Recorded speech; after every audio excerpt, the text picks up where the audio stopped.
Everybody, welcome in to Clearing the Benches. We're continuing with our big seedings week. Earlier in the week, we told you that out west, we thought the Dallas Stars would be the #1 seed when the NHL playoffs start. This week, we told you that we thought the Boston Bruins were going to be the #1 seed in the Eastern Conference when the playoffs start. Today, we're going to fill in the rest of the puzzle on the East, and we're going to tell you who we think is going to be the 2 through 8 seedings when the playoffs start. So, as you can see, we've got a long list over here. I think is going to be the bulk of the teams that are going to be in it. And then off to the side, I've got some teams here that we're going to talk about real quick. But before we get to that, I wanted to give a quick shout out to our sponsors at SunshineGirlsAZ.com. They've got shirts for guys, shirts for gals, shirts for kids, hockey shirts, shirts with funny sayings on them. So go on over and check out SunshineGirlsAZ.com and see if there's something that you can find that you like. And when you do, punch in CTB10 in the code and you'll get 10% off of your purchase. So getting into it right here. Again, like I said, we've got the bulk of the teams that I think are going to be in the playoffs. And then I think over here we've got our list of the teams that are going to be on the outside looking in. Got about 30 games left, so if any one of these teams were to make the playoffs, I'm looking at they would have to win probably like 20 to 22 games down the stretch. So, first on the list, probably one of the bigger disappointments in the league this year, the Jersey Devils. A lot of people thought they were going to be in the Final Four. A lot of people thought they could make a cup push. Injuries slowed them down.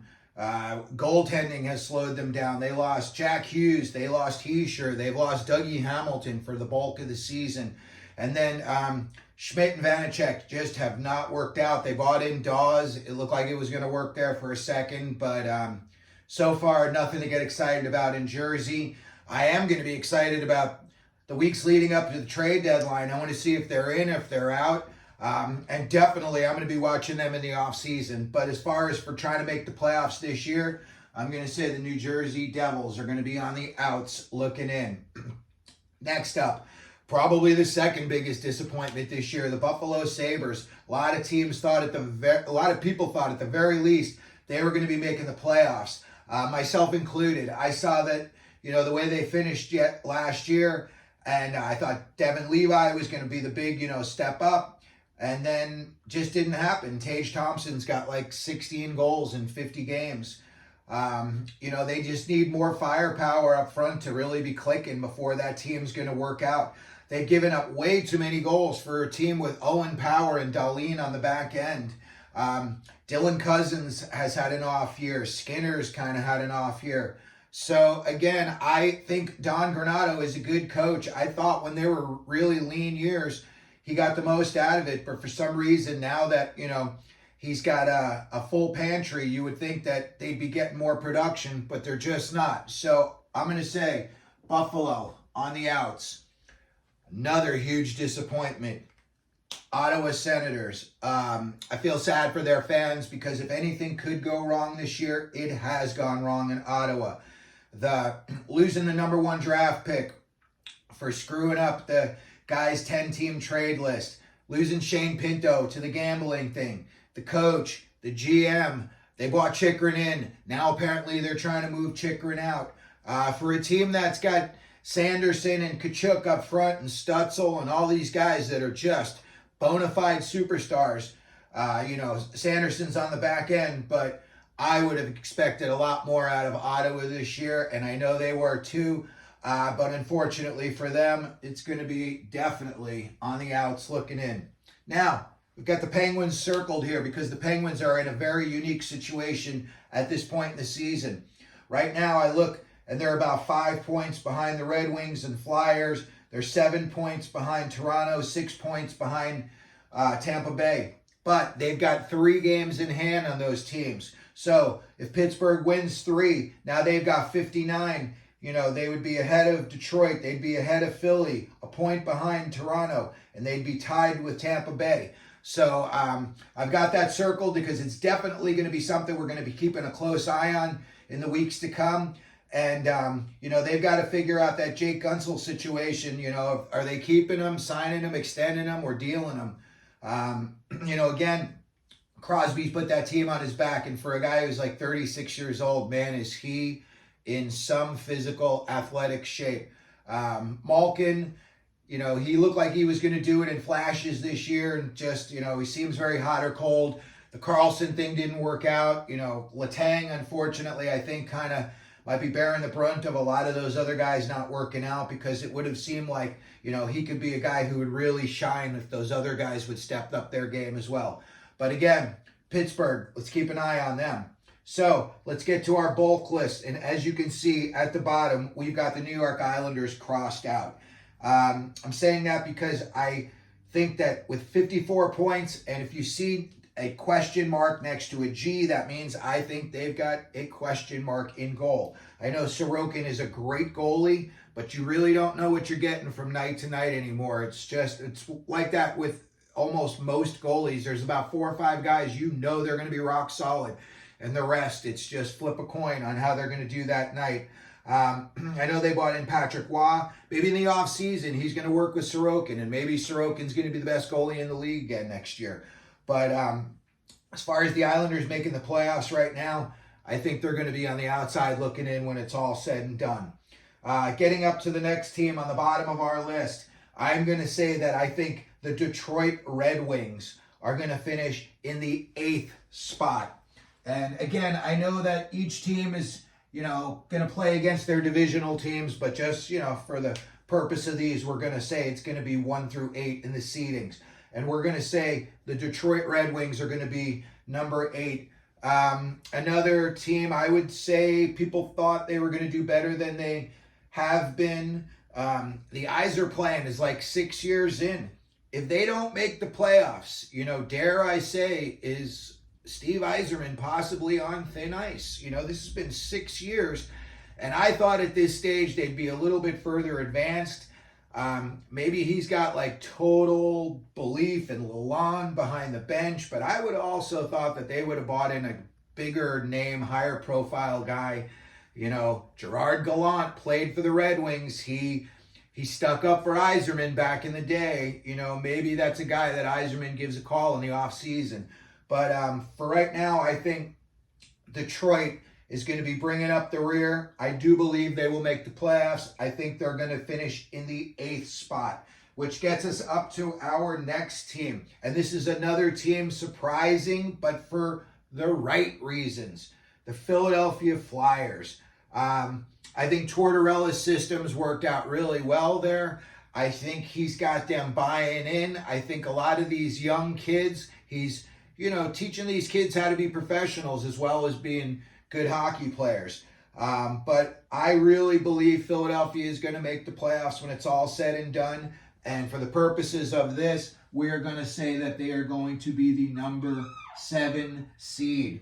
Again, they've got a question mark next to the goaltending.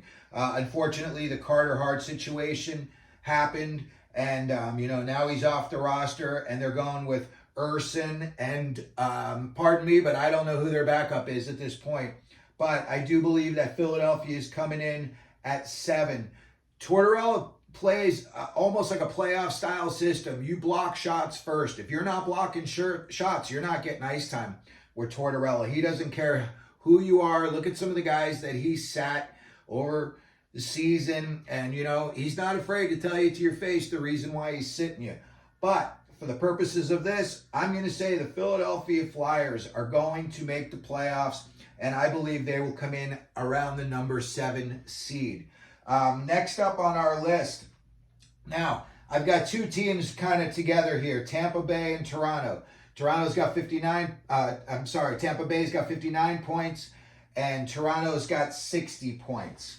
When I look at these 2 teams, okay, they've got a lot of superstars, but unfortunately for Toronto, Tampa has a superstar in goal, and Toronto does not. And I am just going to weigh out, would you rather have that superstar firepower up front like Toronto has, Marner, Matthews, Tavares, Nylander, but shaky goaltending, or rock solid goaltending, 90% of the time that the guy gets a start. Vasilevsky's going to give you rock solid goaltending. So me personally, I'd rather have rock solid goaltending. John Cooper is the longest tenured coach in the NHL, so obviously the guy knows what he's doing. He's got cup rings. So I am going to go ahead and say that I believe that the Toronto Maple Leafs are going to be the 6th seed. And for the reasons that we just said, Vasilevsky over firepower. I still think Tampa Bay's got a lot of firepower. You know, they've got guys on that team that have scored 60 goals, Point scored 50 goals. Stamkos has had 60. You know, Hedman is still playing at a real high level. So I'm going to say, just on the fact that they've got a better goaltending situation and more, you know, playoff pedigree, I'm going to say the Tampa Bay Lightning are going to be the 5th seed coming in. So we already know that Boston is going to be number 1. Now you got 3 teams right here. You got a little bit of separation between the Rangers and Carolina. But again, I look at these 3 teams, and the one thing that sticks out for me is Carolina's goaltending situation. You know, I think this could possibly be Brindamore's last season behind the bench. Maybe he moves up to, you know, get a front office job with Carolina. I think the guy's done a great job, but I think he may have squeezed as much juice out of the fruit as possible at this point. They've got a goaltending question mark versus Florida, and the Rangers do not have goaltending question marks. And for that reason alone, I'm going to say that Carolina is going to finish behind Florida and the New York Rangers. And Carolina is going to be coming in as the number 4 seed. So, leaves us with 2 teams left here. The New York Rangers and the Florida Panthers. Both teams can rev it up. Both teams, they have, I would say, similar rosters. They have guys that can score. They got guys that can forecheck. They've got guys that are pesky. They both have guys that can fight for sure. And they've got world-class goaltenders, both of them. You know, Bobrovsky and Shesterkin and Jonathan Quick. And I'm just going to go on a half a second rant here about the Rangers. Now, whenever I've seen teams that have had like a 1-1A goalie situation, and right now I am going to go out on a limb and say the Rangers have a 1-1A goalie situation with Shesterkin and Quick.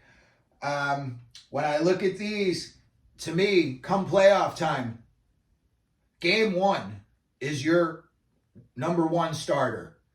But he only plays until he loses. And when he loses, 1A goes in. And 1A plays until he loses. Even if it's one and done, and you gave your number 1 starter a night off to think things over, he goes right back in. I think that's what's going to happen with the Rangers come playoff time. I think they are going to tell, and, you know, you don't have to worry about, you know, hurting Quick's feelings. He said he wanted to go to the Rangers because he loved them as a kid. He always dreamt of playing at the Garden, and, you know, he dreamt of winning a cup with the Rangers, and he's not that far away from it right now. He knows Shesterkin's the starter. He knows he's just there to help out, support, probably, you know, show Shesterkin the ropes. You know, they've got Shesterkin spending time with Benoit Allaire right now. He's probably the number 1 goalie coach in the league. And they're giving him a little bit of break from, you know, playing time. And they're probably just having him work on his techniques and just, you know, getting his head back together. And Quick, obviously, is having no problem holding down the fort. So I think what's going to happen with the Rangers is game 1, they're going to be, hey, playoff time, Shesterkin, game 1, you're in. But as soon as you lose, Quick is in, and then the same for there. Florida, they've got Bobrovsky, you know, and I look at them as far as, are they a better team than the Rangers? I don't know. I would say it's probably a coin toss. So just because I'm going to say I like the Rangers' goaltending situation just a little bit more than I like Florida's goaltending situation, I'm going to say the Florida Panthers are going to be the number 3 seed when the playoffs start, and the New York Rangers are going to be the number 2 seed when the playoffs start. So There you got it. We got Boston, Rangers, Florida, Carolina, Tampa, Toronto, Philly, Detroit. Those are the 8 we think are going to make the playoffs in the East. Let us know what you think down in the comments section. Maybe you agree with me, maybe you don't agree with me. Let me know what you think either way. And if you could, please hit the like and subscribe button. It always helps us out. The more viewers we get, it seems like the better role we're on. So I really appreciate everybody who's already signed up. But if you haven't, if you could please hit the subscribe button, it really helps us out. And as always, here at Clearing the Benches, we tell you, let them know you're out there.